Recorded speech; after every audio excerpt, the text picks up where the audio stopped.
America दौरे पर गई यूक्रेन की पीएम यूलिया। यूएस से टॉम हॉक मिसाइल लेने की कोशिश। अमेरिका से एयर डिफेंस पर डील हो सकती है यूक्रेन की। ज़ेलेंस्की ट्रंप में 2 बार फोन वार्ता के बाद पीएम यूलिया यूएस गई हैं। ज़ेलेंस्की ने अब पीएम को यूएस भेजा है, अपनी पीएम को। तो पुतिन यूक्रेन पर ताबड़तोड़ प्रहार कर रहे हैं। एक हफ्ते में ही यूक्रेन पर 3000 से अधिक ड्रोन हमले हो चुके हैं। हालात बिगड़ने के बाद ज़ेलेंस्की ने अमेरिका से गुहार लगाई है। 2 बार ज़ेलेंस्की ट्रंप से फोन पर बात कर चुके हैं। अब प्रधानमंत्री यूलिया को अमेरिका भेजा गया है। यूक्रेन की मुश्किल यह है कि रूस अब अपने ड्रोन और मिसाइलों को अपग्रेड कर चुका है, जिसकी वजह से पेट्रियट एयर डिफेंस भी नाकाम हो गए। यही वजह है कि ज़ेलेंस्की जल्द से जल्द मदद चाहते हैं ताकि बर्फबारी के दौरान ब्लैकआउट ना हो। पैट्रियट काम नहीं आ रहा,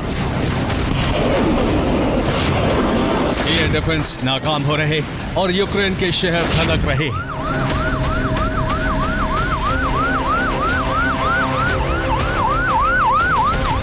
बिजली स्टेशन जल रहे हैं, रिहायशी इमारतों में आग लग रही है, यूक्रेनी सेना के ठिकाने तबाह हो रहे हैं।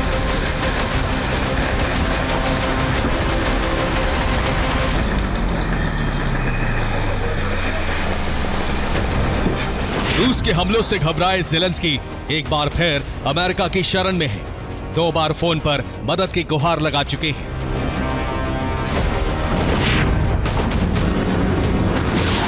ट्रंप से भरोसा तो मिला है, लेकिन रूसी प्रहार को तुरंत नाकाम करने का फॉर्मूला नहीं मिल सका।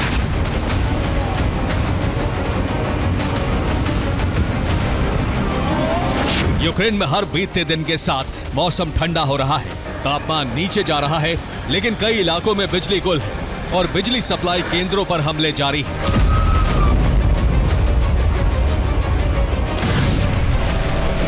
रविवार रात ज़ेपोरिजिया, ओडेसा और खार्किव में रूसी हमले से तबाही मच गई। ओडेसा बुरी तरह धधका, ज़ेपोरिजिया से फिर रेडिएशन का खतरा है। खार्किव में रिहायशी इलाके खंडहर बन गए। रविवार की रात काला सागर के रास्ते कई रूसी ड्रोन ओडेसा की तरफ आए और फिर धमाकों से यूक्रेन का ये तटीय इलाका दहल गया।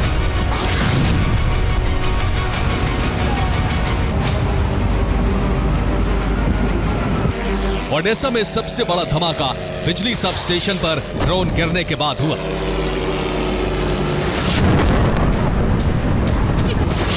लेकिन यूक्रेन के लोग रूसी हमलों के आदी हो चुके हैं। ओडेसा में जब धमाके हो रहे थे तो हमलों की परवाह न करते हुए यूक्रेन के लोग एक थिएटर में म्यूजिक शो देख रहे थे। रूसी हमले की रफ्तार का अंदाजा इसी बात से लगाया जा सकता है कि सिर्फ 7 दिनों में यूक्रेन पर 3100 ड्रोन और 92 मिसाइलों से हमले हो चुके हैं, जबकि 1360 गाइडेड बम बरसाए गए हैं।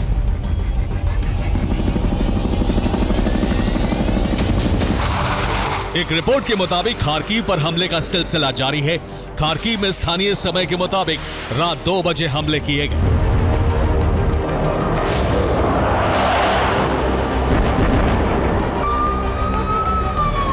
जिसकी वजह से खार्किव के लोगों की रात शेल्टर्स में बीती। तेज रफ्तार हमलों के बीच रूस ने हथियारों में भी बदलाव किया है।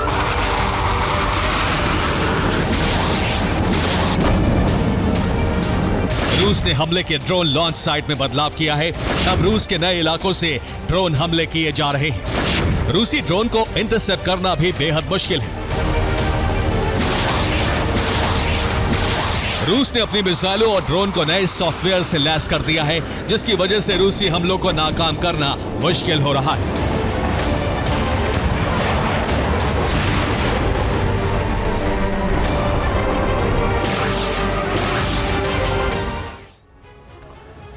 और युद्ध के साथ रूस ने हथियारों की तकनीक में बदलाव कर दिया है, जिसकी वजह से यूक्रेन में मौजूद अमेरिकी पेट्रियट सिस्टम अब पहले जैसा काम नहीं कर पा रहे।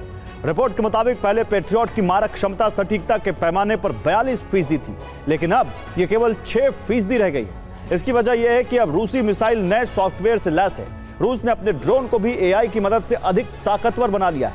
रूस ने एक नया ड्रोन भी तैयार किया है जो एयर डिफेंस या जैमिंग सिस्टम से खुद को दूर ले जाता है, जिसका नाम क्लिम रखा गया है।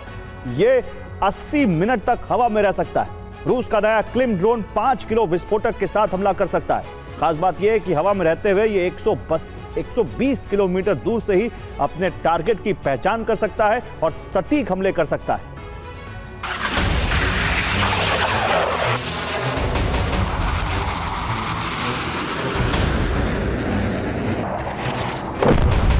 रूस की मिसाइलें अब नई तकनीक से लैस हैं और यूक्रेन के पास पुराने पैट्रियट एयर डिफेंस है।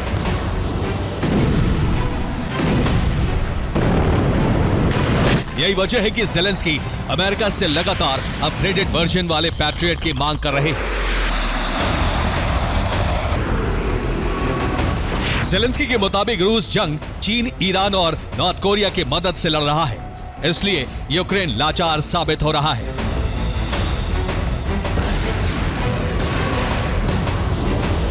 चीन, ईरान और नॉर्थ कोरिया, ये तीनों देश अपनी मिसाइल ताकत के लिए मशहूर हैं।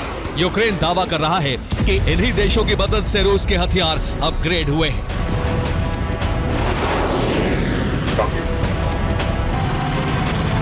यूक्रेनी ड्रोन को गिराने के लिए अब रूसी आर्टिलरी पर आधुनिक मशीन गन लगाई गई है। तेज रफ्तार से निकलने वाली बुलेट्स ड्रोन को हवा में नष्ट करने में कामयाब हो रही हैं।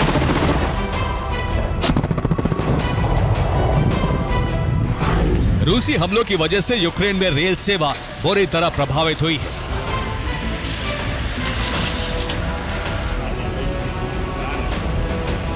अगस्त से अब तक रेल नेटवर्क पर 300 हमले हो चुके हैं। यूक्रेन का दावा है कि हर हमले के 4 घंटे के भीतर रेल सेवा शुरू हो गई थी। रूस के हमलों से 37 रेल कर्मचारियों की मौत हुई है, 221 जख्मी हैं। रूस ने अब विध्वंसक हवाई हमलों की शुरुआत कर दी है। डोनेट्स्क में फैब सीरीज के 3 टन वाले बम से हमले किए जा रहे हैं। यूक्रेनी खुफिया एजेंसी के मुताबिक रूस से फिर बड़े हमले का खतरा है। दावा किया जा रहा है कि रूस के कई एयरबेस से Tu-160 बॉम्बर्स को यूक्रेन का एयरबेस भेजा गया है।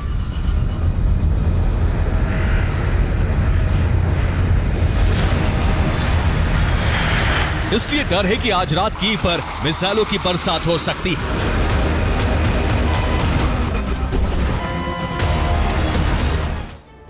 और हमले की तैयारी रूस के यूक्रेन का एयरबेस पर हुई। यहां Tu-160 बॉम्बर्स को मिसाइलों के साथ तैनात किया गया।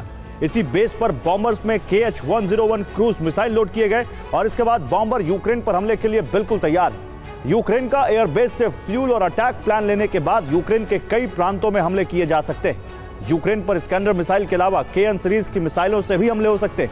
कीव पर कैस्पियन सागर और एंगल्स के एयरबेस से हमले का खतरा है। इन दोनों जगहों से रूस के बॉम्बर्स उड़ान भरने को तैयार हैं और मिसाइलें दागी जा सकती हैं।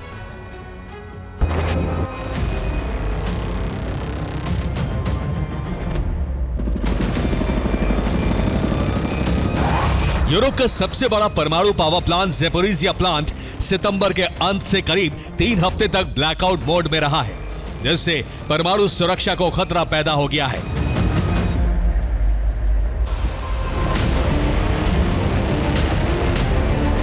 रिपोर्ट के मुताबिक ज़ैपोरिज़िया परमाणु ऊर्जा संयंत्र और यूक्रेनी पावर ग्रिड के बीच के कनेक्शन को हटा दिया गया है।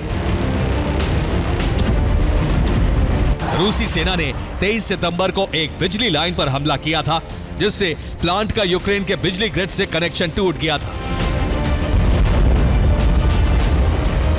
अब प्लांट में अहम सुरक्षा सिस्टम को बनाए रखने और बिजली सप्लाई के लिए बैकअप डीजल जनरेटर का इस्तेमाल हो रहा है। यूक्रेन इसे प्लांट पर कब्जे और एटमी धमकी से डराने की साजिश बता रहा है। Bureau report, TV9 Bharatvarsh.